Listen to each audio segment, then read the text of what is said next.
Hi, I'm Craig. This is a quiet, reflective read of a piece of fiction, looking at it through trauma, character, and archetype, instead of trivia or theory. Take it at whatever pace works for you. Good morning. Welcome to Chapter 14 on this beautiful Saturday morning at the tail end of November. So today's chapter is Snape's Grudge. And let's begin. No one in Gryffindor Tower slept that night. They knew that the castle was being searched again, and the whole house stayed awake in the common room, waiting to hear whether Black had been caught. Professor McGonagall came back at dawn to tell them that he had again escaped. Everywhere they went next day, they saw signs of tighter security. Professor Flitwick could be seen teaching the front doors to recognize a large picture of Sirius Black. Filch was suddenly bustling up and down the corridors, boarding up everything from tiny cracks in the walls to mouse holes. Sir Cadogan had been sacked. His portrait had been taken back to its lonely landing on the 7th floor, and the fat lady was back. She had been expertly restored, but it was still extremely nervous, and had only agreed to return to her job on condition that she was given extra protection. A bunch of surly security trolls had been hired to guard her. They paced the corridor in a menacing group, talking in grunts and comparing the size of their clubs. Good morning, everybody. 1 second, please. Well, that's not reassuring at all. The portrait lady was already ineffective, and now they've hired surly guards to guard the ineffective guard, who is now back. This is just escalating awfully. Anyways, Harry couldn't help noticing that the statue of the one-eyed witch on the 3rd floor remained unguarded and unblocked. It seemed that Fred and George had been right in thinking that they, and now Harry, Ron, and Hermione, were the only ones who knew about the hidden passageway within it. Do you reckon we should tell someone? Harry asked Ron. We know he's not coming in through Honeydukes, said Ron dismissively. We'd have heard if the shop had been broken into. Harry was glad Ron took this view. If the one-eyed witch was boarded up too, he would never be able to go into Hogsmeade again. Ron had become an instant celebrity. For the first time in his life, people were paying more attention to him than to Harry. For the first time in his life, people were paying more attention to Ron, being one of the lesser members of a very full household. Harry, and it was clear that Ron was rather enjoying the experience. Though still severely shaken by the night's events, he was happy to tell anyone who asked what had happened with a wealth of detail. And if you recall, he quite liked what he saw in the Mirror of Erised. I was asleep, and I heard this ripping noise, and I thought it was in my dream, you know. But then there was this draught. I woke up and one side of the hangings on my bed had been pulled down. I rolled over, and I saw him standing over me, like a skeleton, with loads of filthy hair, holding this great long knife, must have been 12 inches. And he looked at me, and I looked at him, and then I yelled, and he scarpered. Why, though? Ron added to Harry, as the group of second-year girls who had been listening to his chilling tale departed. Why did he scarper? Harry had been wondering the same thing. Why had Black, having got the wrong bed, not silenced Ron and proceeded to Harry?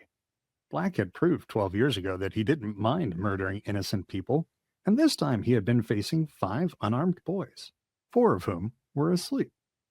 He must have known he'd have a job getting back out of the castle once he'd yell and woken people up, said Harry thoughtfully.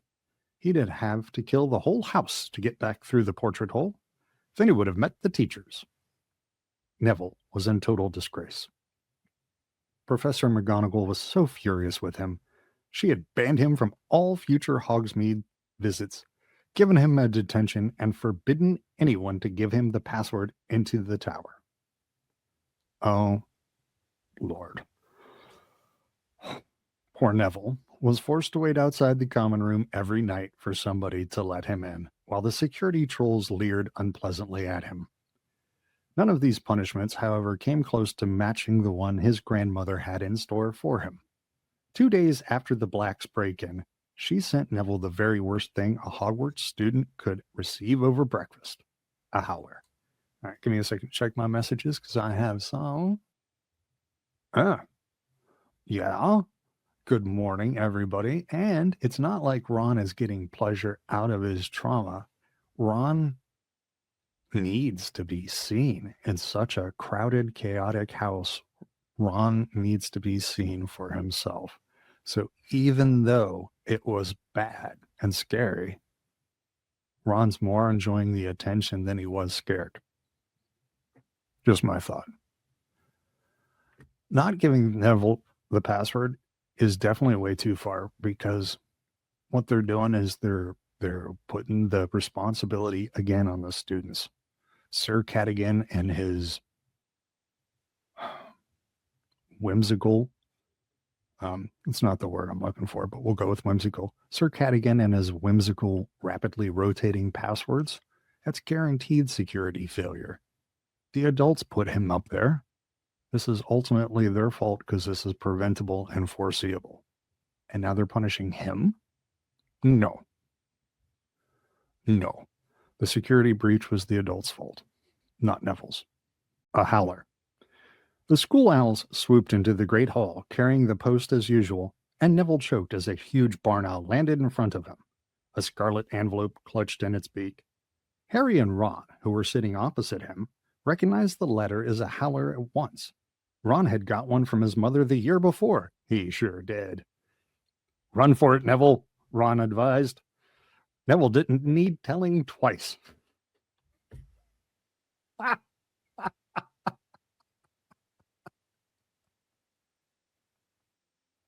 Okay, I love that. Run for it, Neville, Ron advised. Neville didn't need telling twice. He seized the envelope and, holding it before him like a bomb, sprinted out of the hall while the Slytherin table exploded with laughter at the sight of him. They heard the howler go off in the entrance hall. Neville's grandmother's voice, magically magnified to 100 times its usual volume, shrieking about how he had brought shame on the whole family.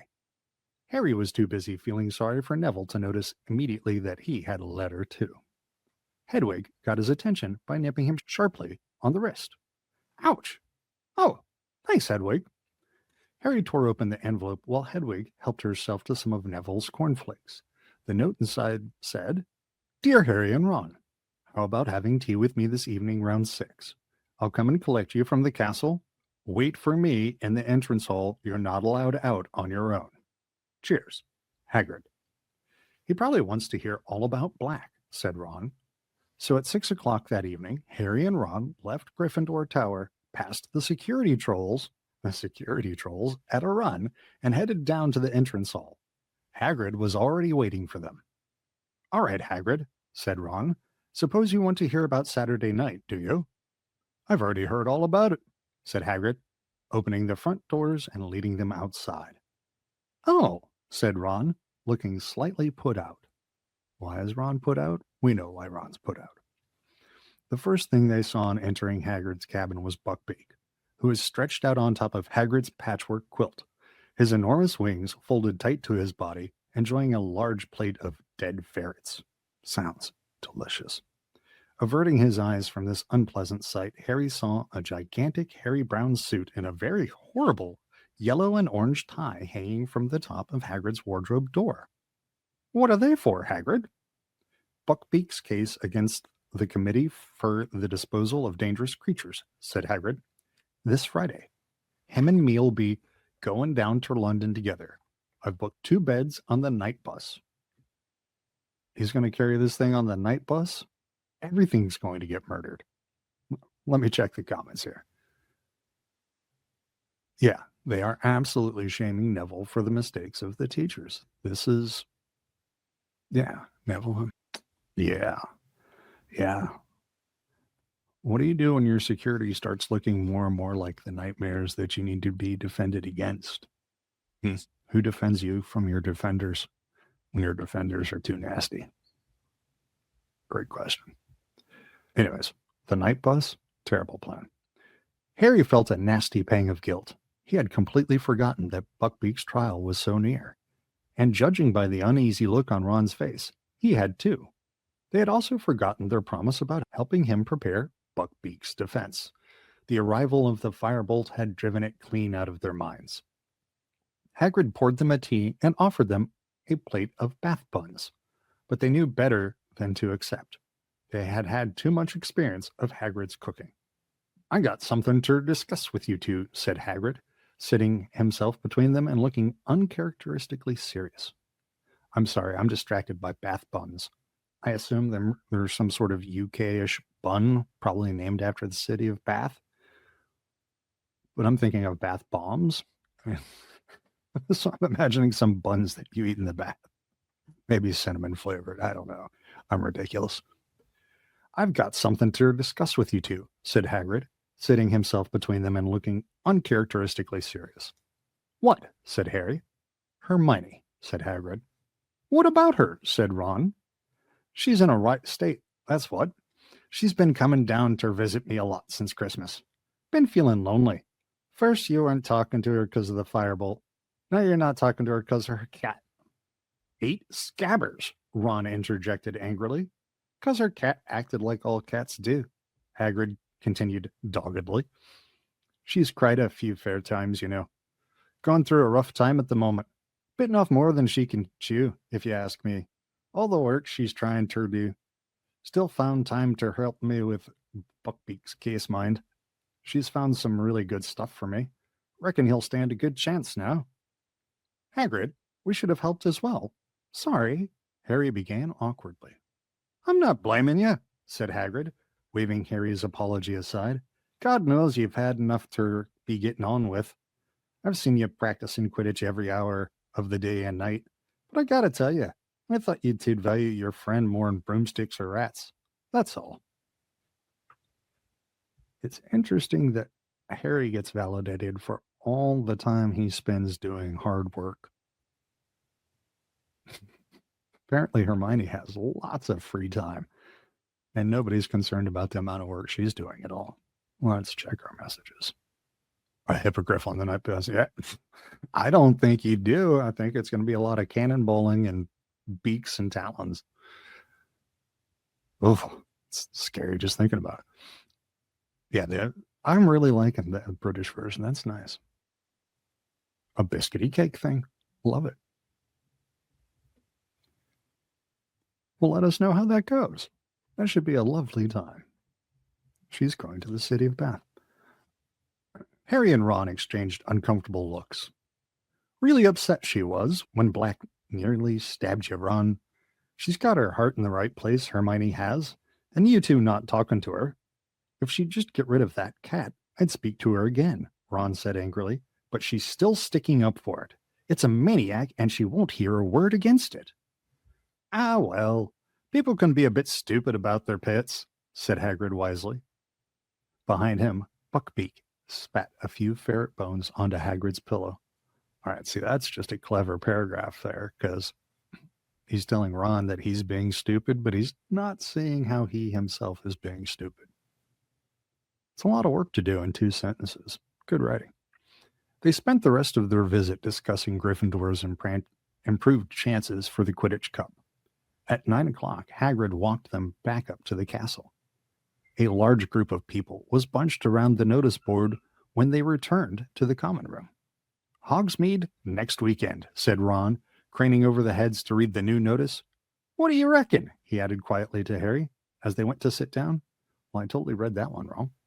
What do you reckon? He added quietly to Harry as they went to sit down.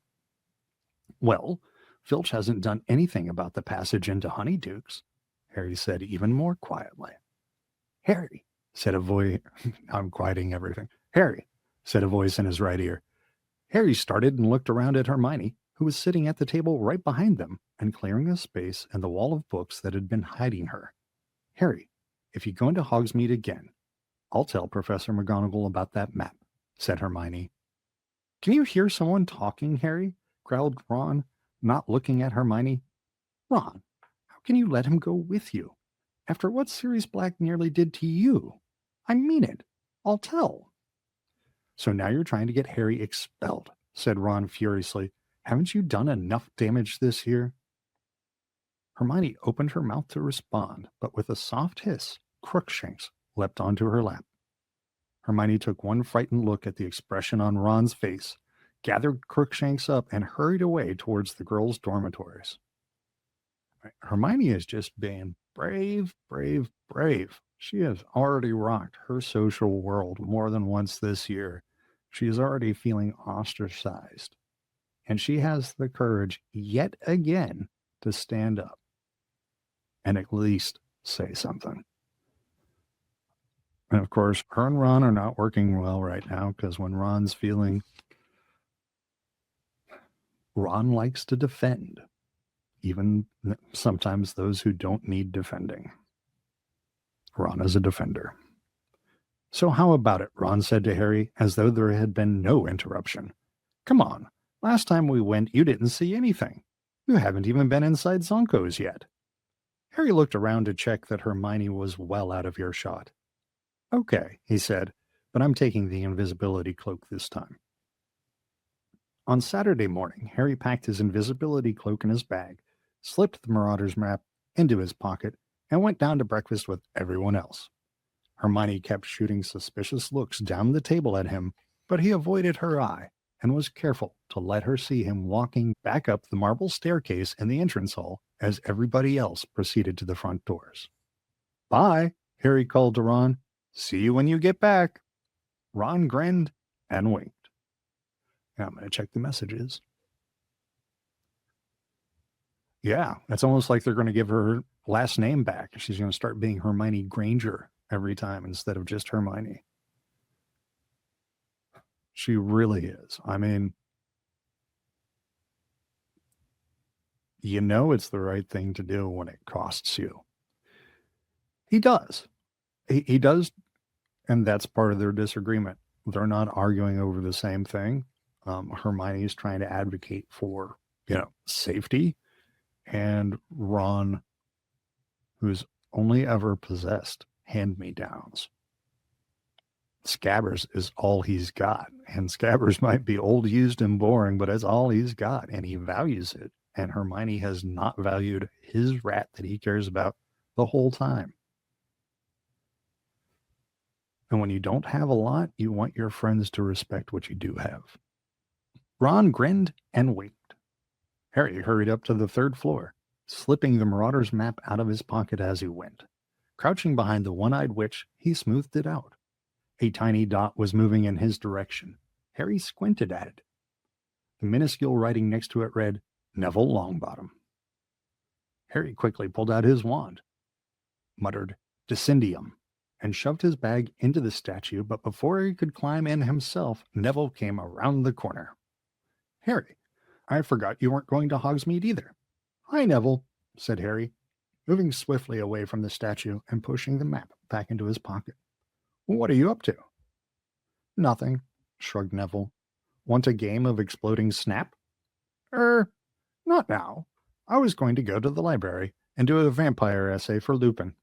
I'll come with you, said Neville brightly. I haven't done it either. Hang on. Yeah, I forgot. I finished it last night. Brilliant. You can help me, said Neville, completely displaying a lack of any social awareness. His round face anxious. I don't understand that thing about the garlic at all. Do they have to eat it, or? Neville broke off with a sharp gasp, looking over Harry's shoulder. It was Snape. Neville took a quick step behind Harry. And what are you two doing here? Said Snape, coming to a halt and looking from one to the other. An odd place to meet. To Harry's immense disquiet, Snape's black eyes flicked to the doorways on either side of them, and then to the one-eyed witch. We're not meeting here, said Harry. We just met here. Indeed, said Snape.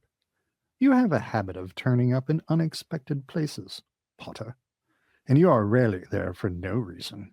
I suggest the pair of you return to Gryffindor Tower, where you belong. Harry and Neville set off without another word. As they turned the corner, Harry looked back.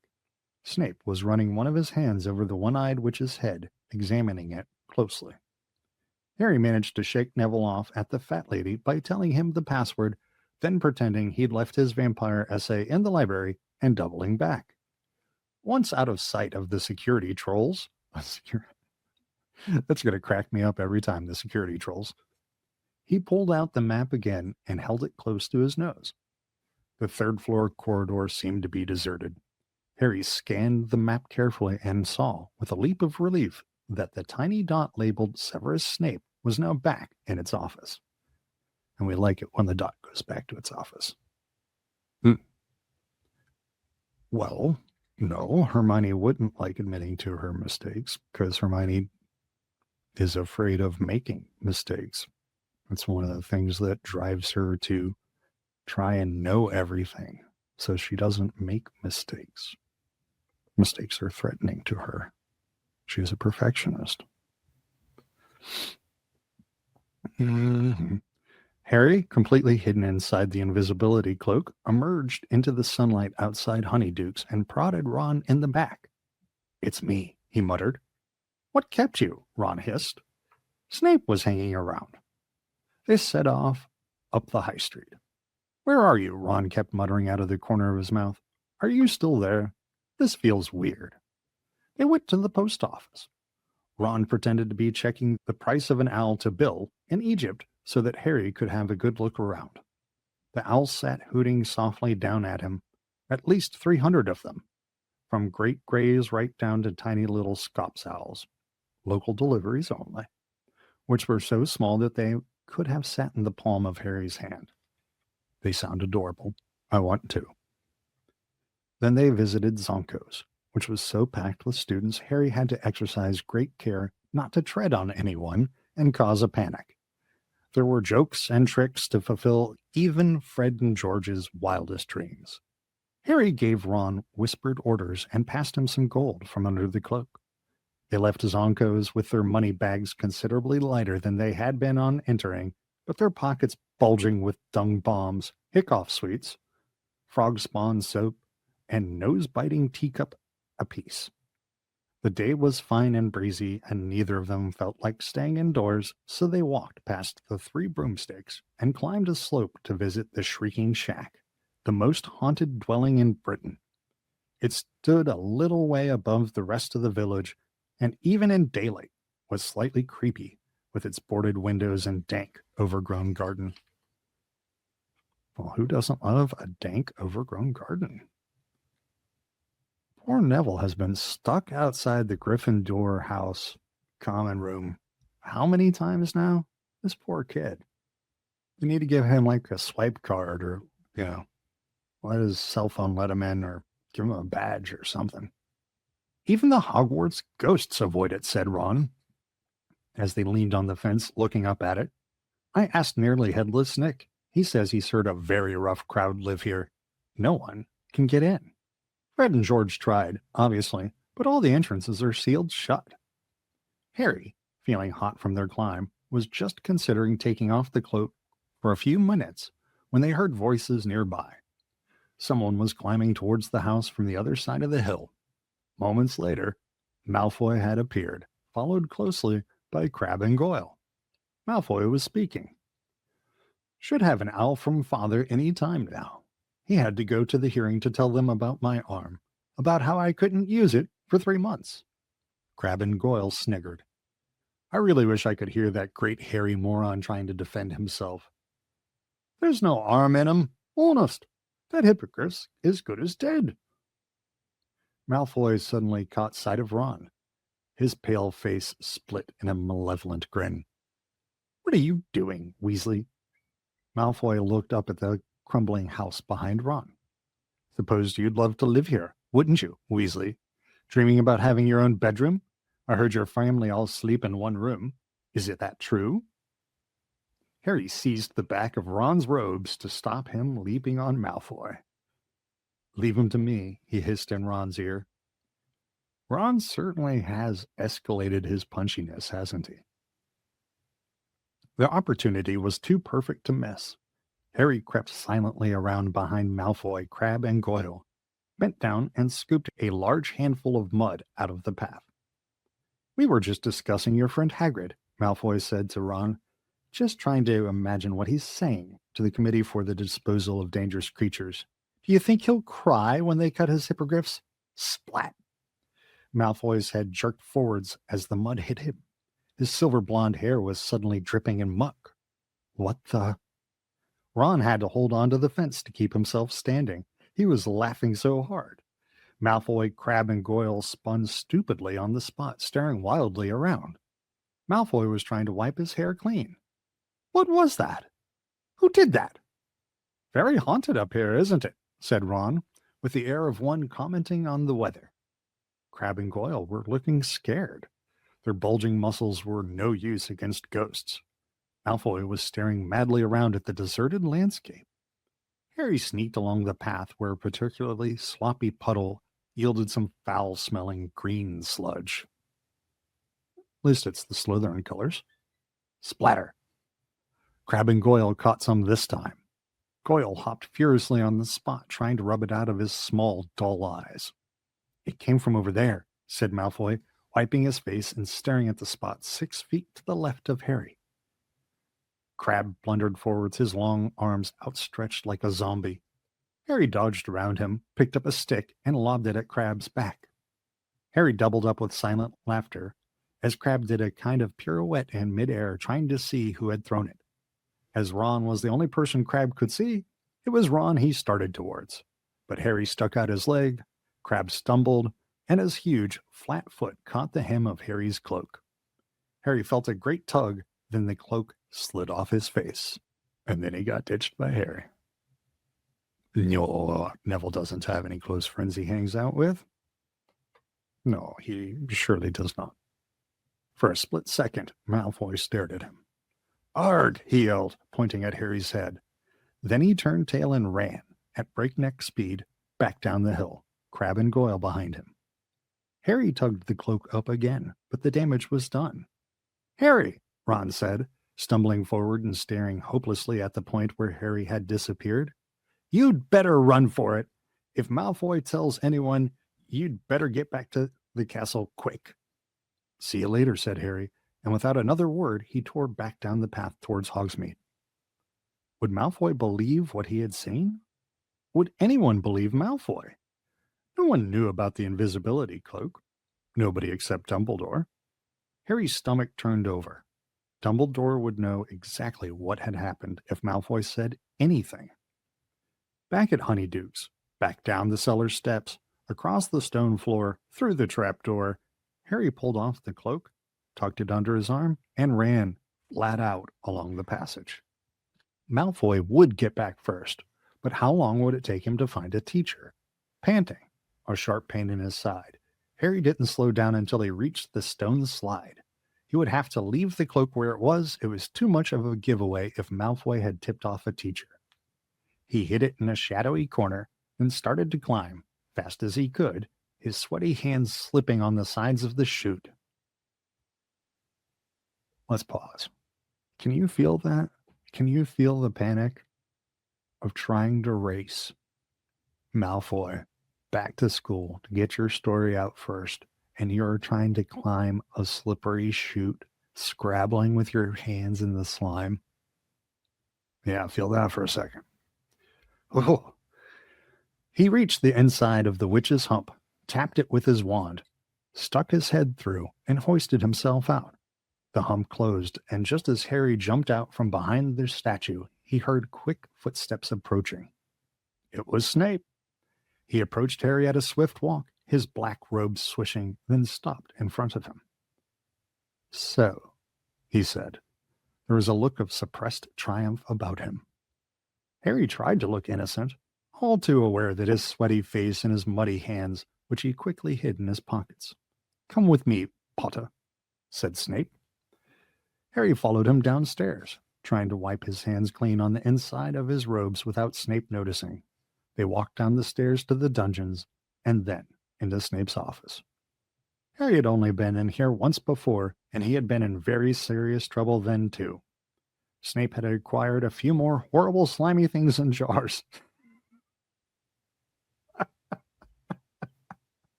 Some of the humor in here really surprises me. Snape had acquired a few more horrible slimy things in jars since last time, all standing on shelves behind his desk, glinting in the firelight and adding to the threatening atmosphere. "Sit," said Snape. Harry sat. Snape, however, remained standing. "Mr. Malfoy has just been to see me with a very strange story, Potter," said Snape. Harry didn't say anything.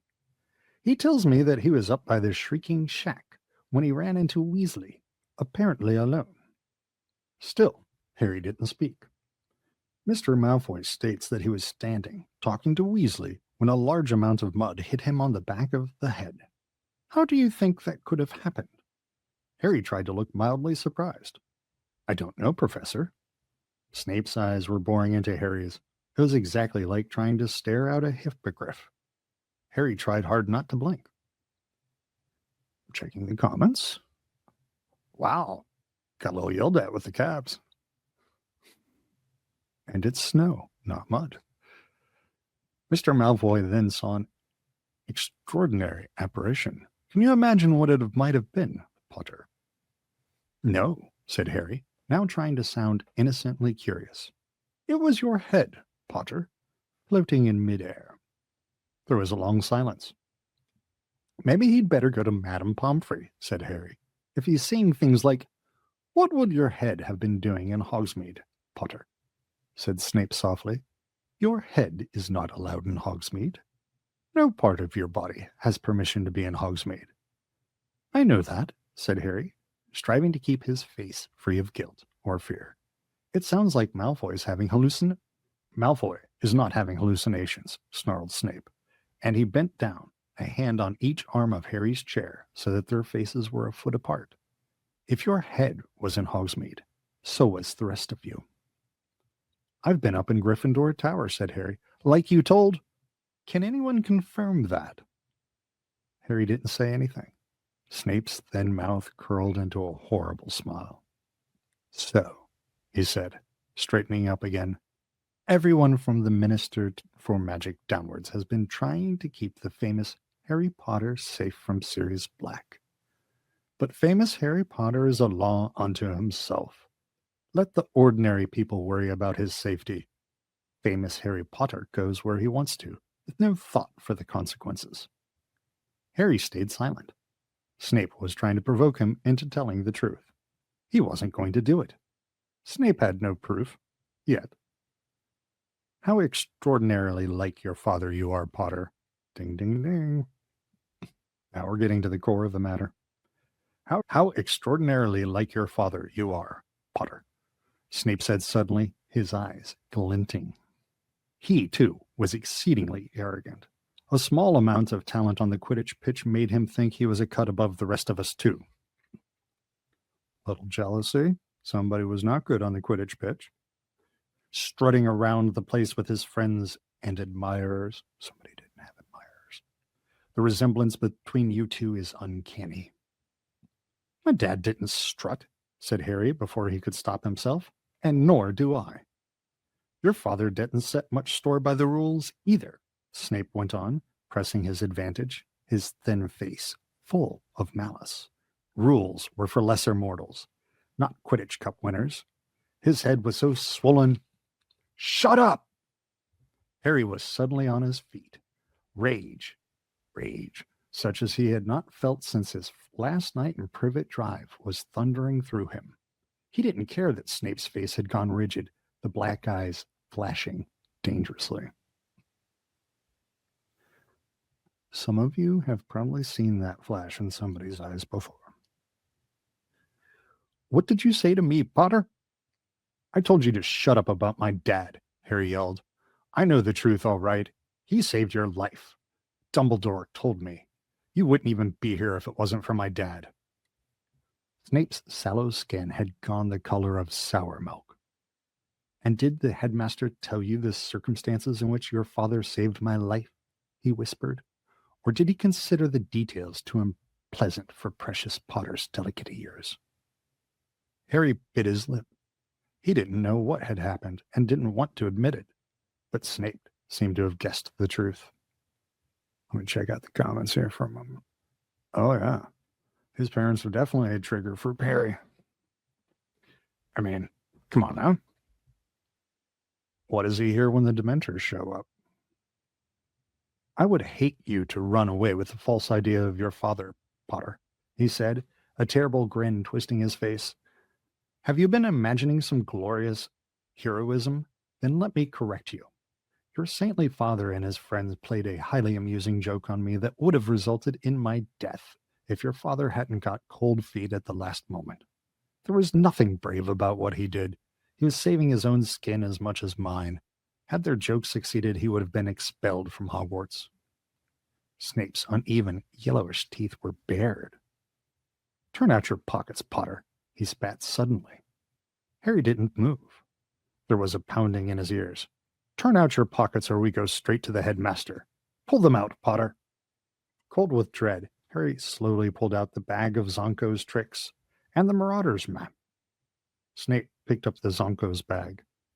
Ron gave them to me, said Harry, praying he'd get a chance to tip Ron off before Snape saw him. He brought them back from Hogsmeade last time. Indeed, and you've been carrying them around ever since? How very touching. And what is this? Snape had picked up the map. Harry tried with all his might to keep his face impassive. Spare bit of parchment, he shrugged. Snape turned it over, his eyes on Harry. Surely you don't need such a very old piece of parchment, he said. Why don't I just throw this away? His hand moved towards the fire. No, Harry said quickly. So, said Snape, his long nostrils quivering. Is this another treasured gift from Mr. Weasley? Or is it something else? A letter, perhaps? Written in invisible ink? Or instructions to get into Hogsmeade without passing the Dementors? Harry blinked. Snape's eyes gleamed. Let me see, he muttered, taking out his wand and smoothing the map out on his desk. Reveal your secret, he said, touching the wand to the parchment. Nothing happened. Harry clenched his hands to stop them shaking. Show yourself, Snape said, tapping the map sharply. It stayed blank. Harry was taking deep, calming breaths. Professor Severus Snape, master of this school, commands you to yield the information you conceal, Snape said, hitting the map with his wand. As though an invisible hand was writing upon it, words appeared on the smooth surface of the map. Mr. Mooney presents his compliments to Professor Snape and begs him to keep his abnormally large nose out of other people's business. Snape froze. Harry stared, dumbstruck, at the message. But the map didn't stop there. More writing was appearing beneath the first. Mr. Prongs agrees with Mr. Mooney and would like to add that Professor Snape is an ugly git. It would have been very funny if the situation hadn't been so serious. And there was more. Mr. Padfoot would like to register his astonishment that an idiot like that ever became a professor. Harry closed his eyes in horror. When he'd opened them, the map had had its last word. Mr. Wormtail bids Professor Snape good day and advises him to wash his hair, the slime ball. Harry waited for the blow to fall. So, said Snape softly, we'll see about this. He strode across to his fire, seized a fistful of glittering powder from a jar on the fireplace, and threw it into the flames. Lupin! Snape called into the fire. I want a word. Utterly bewildered, Harry stared at the fire. A large shape had appeared in it, revolving very fast. Seconds later, Professor Lupin was clambering out of the fireplace, brushing ash off his shabby robes, which are now slightly shabbier. I have not yet seen a single fun, magical way to travel, except perhaps by the car, on short, pleasant weather trips. Let's see what we got for the messages. Master of this school. Maybe it's one of those titles when he's wearing formal robes. Yeah, maybe they have formal balls at the Ministry of Magic or something. I don't know. Brushing ash off his shabby robes. You called, Severus? Said Lupin mildly. I certainly did, said Snape, his face contorted with fury as he strode back to his desk. I have just asked Potter to empty his pockets. He was carrying this. Snape pointed at the parchment, on which the words of Messrs. Mooney, Wormtail, Padfoot, and Prongs were still shining. An odd, closed expression appeared on Lupin's face. "Well?" said Snape. Lupin continued to stare at the map. Harry had the impression that Lupin was doing some very quick thinking. "Well?" said Snape again. "This parchment is plainly full of dark magic. This is supposed to be your area of expertise, Lupin. Where do you imagine Potter got such a thing?" "Yeah." And then James insults him. Lupin looked up. But, yeah, that is funny. Lupin looked up, and by the merest half-glance in Harry's direction, warned him not to interrupt. "Full of dark magic," he repeated mildly. "Do you really think so, Severus? It looks to me as though it's merely a piece of parchment that insults anyone who tries to read it. Childish, but surely not dangerous. I imagine Harry got it from a joke shop." "Indeed?" said Snape. His jaw had gone rigid with anger. "You think a joke shop could supply him with such a thing? You don't think it more likely that he got it directly from the manufacturers?" Harry didn't understand what Snape was talking about, nor, apparently, did Lupin. "You mean from Mr. Wormtail or one of these people?" he said. "Harry, do you know any of these men?" "No," said Harry quickly. "You see, Severus," said Lupin, turning back to Snape, "it looks like a Zonko product to me." Right on cue, Ron came bursting into the office. He was completely out of breath and stopped just short of Snape's desk, clutching the stitch in his chest and trying to speak. "I gave Harry that stuff," he choked. "Bought it in Zonko's ages ago." "Well," said Lupin, clapping his hands together and looking around cheerfully. "That seems to clear that up. Severus, I'll take this back, shall I?" He folded the map and tucked it inside his robes. "Harry, Ron, come with me. I need a word about my vampire essay. Excuse us, Severus." Harry didn't dare look at Snape as they left his office. "Good call, Harry." He, Ron, and Lupin walked all the way back into the entrance hall before speaking. Then Harry turned to Lupin. "Professor, I don't want to hear explanations," said Lupin shortly. He glanced around the empty entrance hall and lowered his voice. "I happen to know that this map was confiscated by Mr. Filch many years ago." "Yes, I know it's a map," he said, as Harry and Ron looked amazed. "I don't want to know how it fell into your possession. I am, however, astounded that you didn't hand it in, particularly after what happened the last time a student left information about the castle lying around. And I can't let you have it back, Harry." Harry had expected that and was too keen for explanations to protest. "Why did Snape think I'd got it from the manufacturers?" "Because," Lupin hesitated, "because these map makers would have wanted to lure you out of the school. They'd think it extremely entertaining." "Do you know them?" said Harry, impressed. "We've met," he said shortly.